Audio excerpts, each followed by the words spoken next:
साद रफीक के सितारे गर्दिश में। सुप्रीम कोर्ट में रेलवे खसारा केस। साबिक वजीर रेलवे साद रफीक को नैब और पुलिस की तहवील में अदालत में लाया गया। सिक्योरिटी इदारों ने कैसर अमीन भट्ट को भी अदालत उस्मा पहुंचाया। समाअत 26 दिसंबर तक मुलतवी।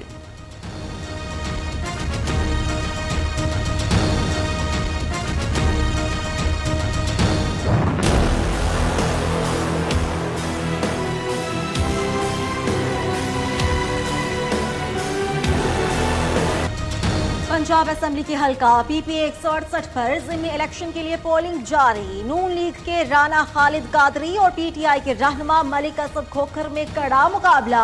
सिक्योरिटी के सख्त इंतजाम, फौज और रेंजर्स के दस्ते तैनात। पोलिंग बगैर किसी वक्फे के शाम 5 बजे तक जारी रहेगी।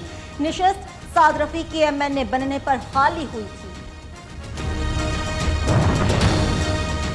कौमी एहतसाब ब्यूरो रावलपिंडी में साबिक सदर आसिफ अली जरदारी और chairman peoples party Bilawal Bhutto Zardari की आज तलबी। बिलावल भुट्टो जरदारी और आसिफ अली जरदारी का नैब के सामने ना पेश होने का फैसला।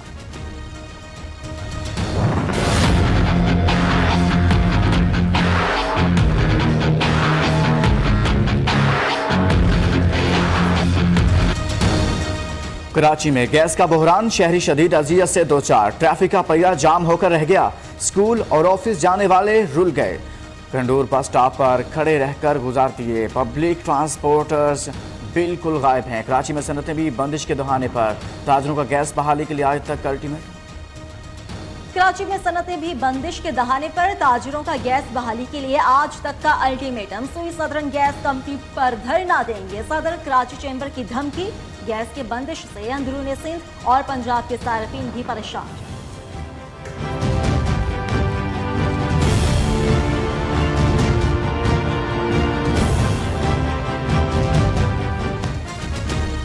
गैस बहरान का जिम्मेदार कौन? वजारत पेट्रोलियम ने मलबा SNGPL और SSGC पर गिरा दिया। गैस प्लांट्स में खराबी और तलबोरस्त की दुरुस्त मालूमात न देने का इल्जाम। वजीर आजम का दोनों इदारों के सरबराहान के खिलाफ इंक्वायरी का हुक्म। 4 रुकनी फैक्ट फाइंडिंग कमेटी कायम।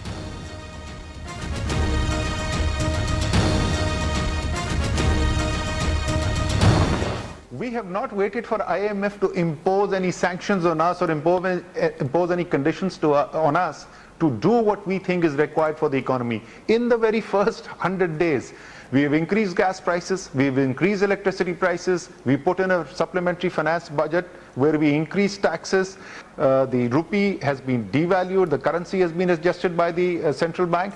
We don't need IMF to dictate that to us for us to do that because we believe this is what's necessary. वज़ीर खजाना असद उमर का बड़ा एतराफ। डॉलर की कदर, शरह सूद और गैस की कीमतें हुकूमत ने खुद बढ़ाई। बरतानवी नशरियाती इदारे से गुफ्तगू। कहते हैं IMF की पाबंदियों और शराइत का इंतजार नहीं किया, पहले ही इकदाम कर लिए।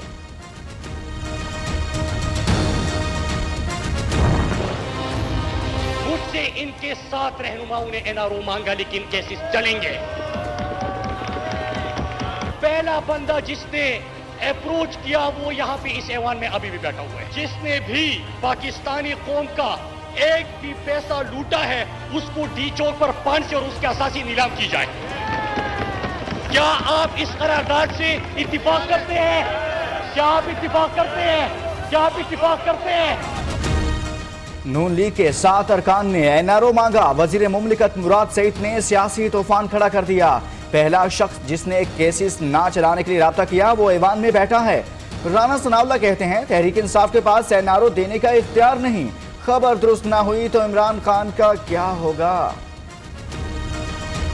PTI के पास ये NRO की अथॉरिटी बिल्कुल नहीं है।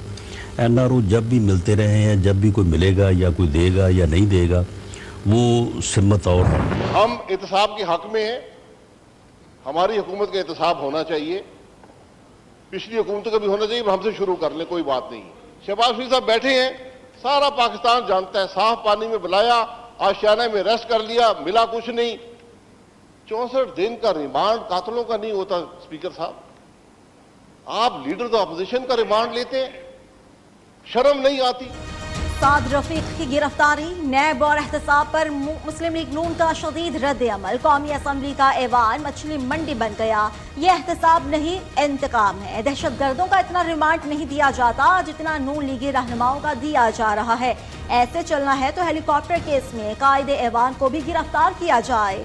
शाहिद खाकान अब्बासी की शर्त। PMLN की मेरा ख्याल है जरा तरबियत में प्रॉब्लम है, दूसरों की बात नहीं सुनते। जहां तक बात ये ताल्लुक है, साद रफीक साहब की गिरफ्तारी हाई कोर्ट ने जब बेल कैंसिल की है तो हुई है, उससे पहले नहीं हुई। अवाम एहतसाब चाहती है, नैब कार्रवाई नहीं रोकेंगे। वजीर इत्तलात कहते हैं नून लीग के अनोखे लाडले खेलने को चांद मांगते हैं। लीगी रहनुमाओं की सियासी तरबियत का मसला है। फवाद चौधरी की तनकीद पर कौमी असम्बली में हंगामा आराई। अल अजीजिया स्टील मिल रेफरेंस की समाअत आज फिर होगी। नवाज शरीफ एहतसाब अदालत में पेश। रेफरेंस में नैब के डिप्टी प्रोसिक्यूटर जनरल जवाब देंगे। रेफरेंस का फैसला आज महफूज किए जाने का इम्कान। बलोचिस्तान में 100 दिनों में जहां हुकूमत आवाम को कोई खास रिलीफ देने में नाकाम। हिज़्ब इख्तिलाफ बलोचिस्तान असम्बली में कायदे हिज़्ब इख्तिलाफ भी नामजद नहीं कर सकी। दोनों जमातों के रहनुमाओं के इजलास के बावजूद भी ताहाल किसी नाम पर इत्तफाक न हो सका।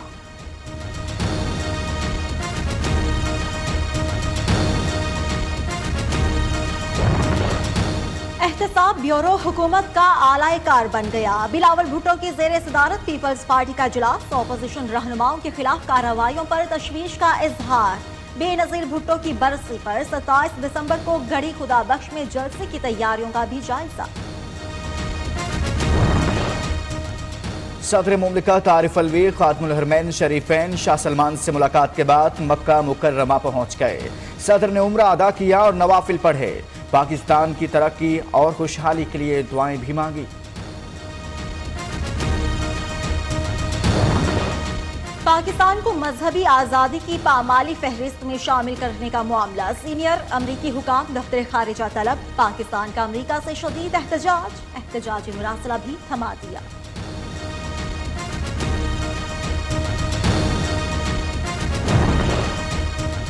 सिफारती महाज पर पाकिस्तान की एक और कामयाबी। बैनुल मज़ाहिब हम आहंगी और ताउन को फरोग से मुतालिक पाकिस्तान की करारदाद जनरल असम्बली ने इत्तफाक राय से मंजूर। मलिहा लोधी कहती हैं करारदाद नफरत अंगेज रवैयों की मजम्मत करके आलमी अमन के लिए खतरा करार देती है।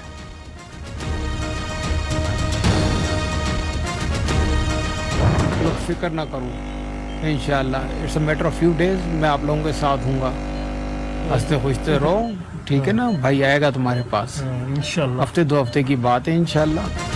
कर्नल अयूब हैदर की हिम्मत और जुर्रत को कौम का सलाम। दहशतगर्द हमले में दोनों आंखें खोने वाले बहादुर ऑफिसर का हौसला पहले से भी बुलंद।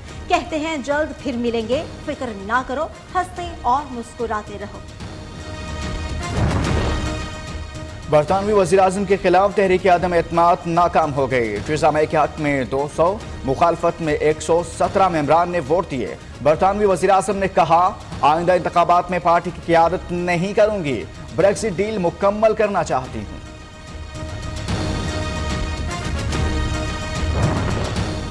कीवी से शिकस्त के जख्म भरे नहीं, एक और इम्तिहान सर पर आ गया। प्रोटीन से मुकाबले के लिए शाहीन बरास्ता दुबई जनूबी अफ्रीका के लिए रवाना। कप्तान सरफराज अहमद कहते हैं हमें माजी की गलतियों से सीखना होगा। आगे की सोच लेकर जनूबी अफ्रीका जा रहे हैं। पाकिस्तानी टीम साउथ अफ्रीका में 3 टेस्ट, 3 T20 और 5 वनडे खेलेगी।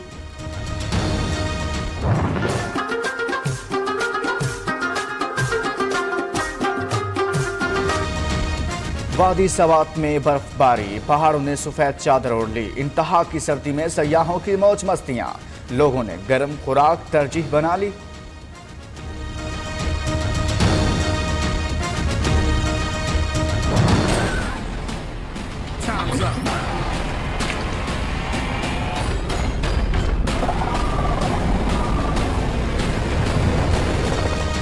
और खलाई मखलूक ने शिकागो पर हमला कर दिया। Hollywood science fiction film captive state की नई झलकियां जारी। फिल्म अगले साल 29 मार्च को सिनेमा घरों की जीनत बनेगी।